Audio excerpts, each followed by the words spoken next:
একটা বিবাহিত মেয়েকে সবাই বলে আমি তোমাকে ভালোবাসি।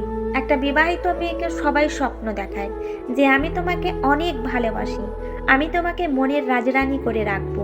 কিন্তু একটা কথা সবসময় মনে রাখবেন, একটা বিবাহিত মেয়েকে কোনো ছেলে মনের রানী করতে চায় না। একটা বিবাহিত মেয়ের স্বপ্ন দেখাতে সবার ভালো লাগে, কিন্তু তার স্বপ্ন পূরণ করতে কাউকেই ভালো লাগে না। তুমি যতক্ষণ স্বামীর ঘরে থাকবে ততক্ষণ তোমাকে হাজারো মানুষ আসবে তোমাকে স্বপ্ন দেখাতে, হাজারো মানুষ আসবে তোমাকে আপন করতে, হাজারো মানুষ আসবে তোমাকে রাজরানী করতে।